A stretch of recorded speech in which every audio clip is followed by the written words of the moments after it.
Guys, welcome back again to my YouTube channel. So for today's video is meron akong paninda na i-share sa inyo, which is kikita din kayo dito ng malakihan. But before that, i-share ko muna sa inyo itong in-order ko din kay Marine Shopee na paninda din dito sa aking tindahan. At guys, naubusan na nga ako nito dahil malakas talaga itong product na to, kaya nag-restock ako ulit.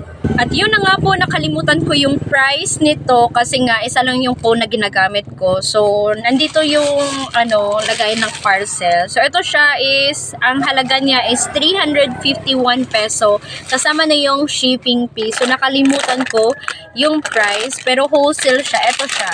Ayan. Ito yung mga Korean na mga hair clip. Ayan, hair clamp. Ayan, pa-square siya guys ha. Meron siyang iba't ibang klase ng kulay sa isang ganito. So 12 pieces. Nakalimutan ko talaga yung price guys. Ilalagay ko na lang yung link nito kung saan ko po siya na shop nabili. So dalawa yung in-order ko nito. Isa at saka isang ganito.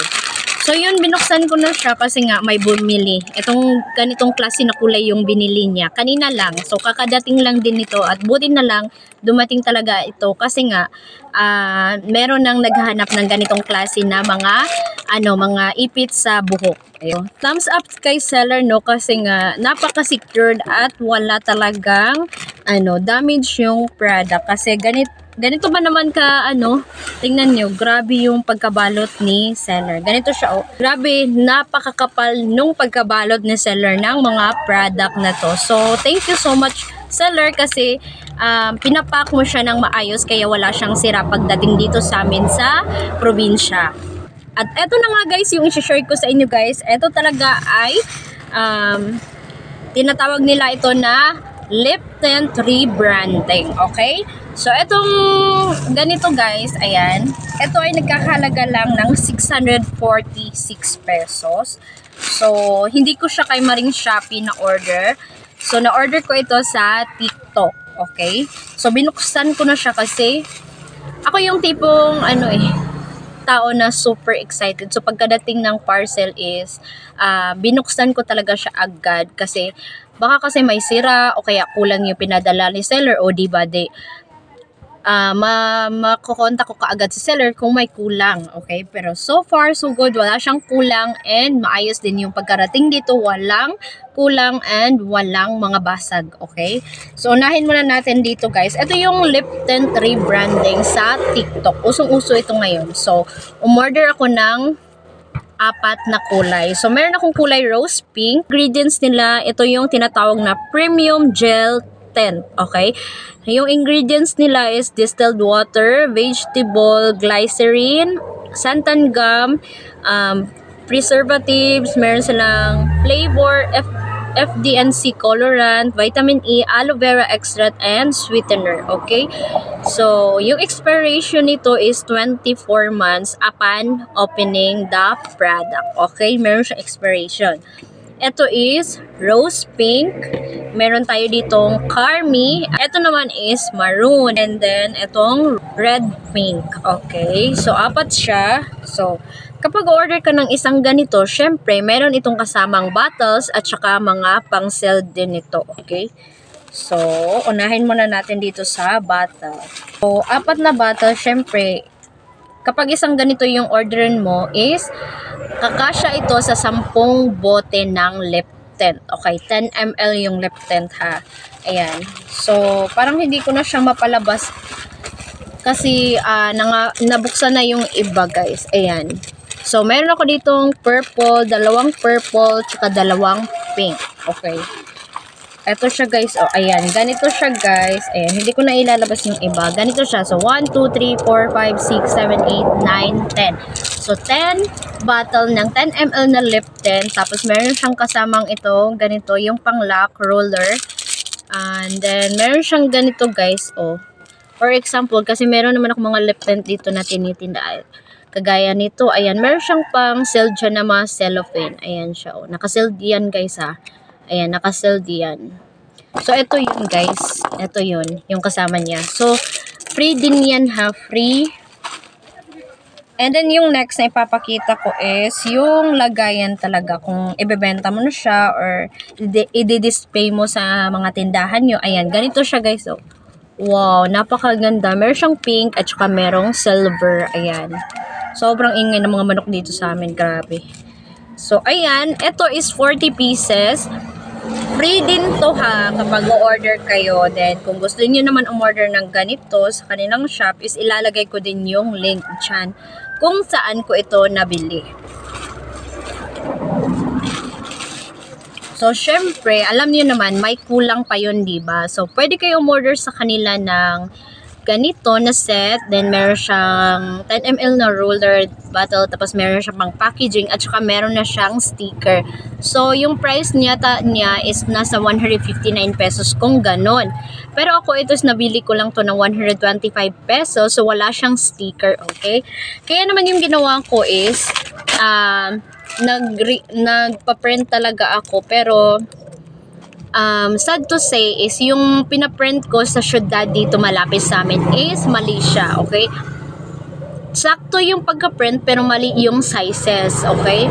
Mali talaga siya, so nasayangan ako sa binayad ko na 120 pesos, ganon. So ipapakita ko sa inyo, wait lang.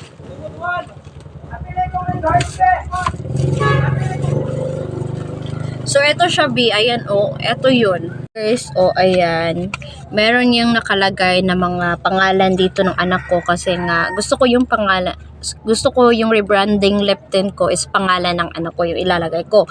Meron siyang nakalagay na, ayan, merong nakaprint dyan na parang lipstick.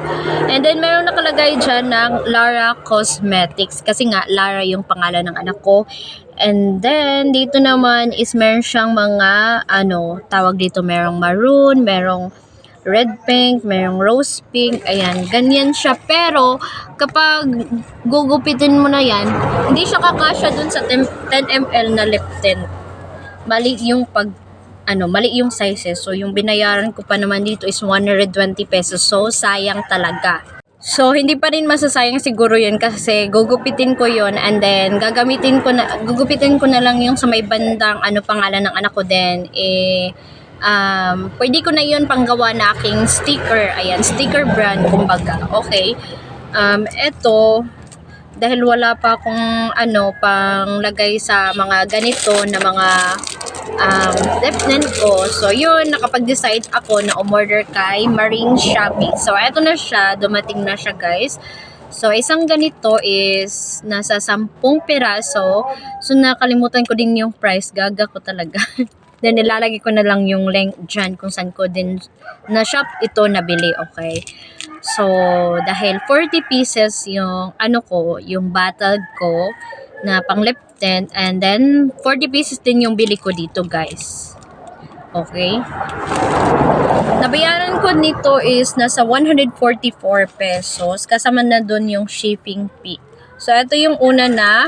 So, ito guys, so ipapakita ko sa inyo. Ito yung una na design na pili ko. Ayan, merong nakalagay dito na Lara Lip and Cheek Tint. Okay, meron siyang nakalagay dyan sa baba na rose pink. Ayan, ang ganda niya, napaka-aesthetic. Ayan, ang ganda, B. Next naman is meron din ditong nakalagay na Lara Lip and Cheek Tint Maroon 10 ml. Ayan, ang ganda din, napaka-aesthetic din. Ayan, eto talaga, kasyang-kasya to sa 10 ml na lip tint roller na bottle. Okay? Next is, dito tayo kay red pink. Ayan, meron pa ding nakalagay na Lara Lip and Cheek Tint. Ayan, ang cute, diba? Ganitong mga design is aesthetic talaga siya tingnan. Kaya nagustuhan ko din, kaya sa Shopee na din ako umorder. Ayan, meron pa ding nakalagay dito. Ayan, Lara Lip and Cheek Tint Carmi. Ayan, ang gaganda ng mga design, ayan, napaka-aesthetic. Ayan, puro yan may nakalagay na mga babae. So, malaki talaga yung tutubuin kapag nag-rebranding ako. So, yun nga lang is, kailangan mo talaga mag-repack at pagandahin yung packaging mo. Ganon. So, pwede mo siya ibenta through online, kagaya ng sa Facebook o kahit sa anong media platform na pwede mong pagbentahan. And then ako is, ito, kung meron akong time is binibenta ko siya sa Facebook, and then kung dito sa amin is binibenta ko siya dito sa aking tindahan. So, meron naman ako mga lip tint dito, kaso nga lang hindi na to Ayan, punong-puno ito kaso ganito na lang yung ano na naibenta na yung iba. So ito siya is nabili ko din ito sa Shopee. And then yung bintahan ko dito guys is nasa 50 pesos. So yun pa rin, kagaya nung i-rebranding ko na lip tint, 50 pesos pa rin yung bintahan ko. So, yun lang po for today's video. And I hope may natutunan naman kayo sa aking share ng mga paninda dito sa aking tindahan. So, huwag niyo pong kalimutan na mag-like, comment, share, and subscribe. Thank you for watching guys. Goodbye! Happy selling!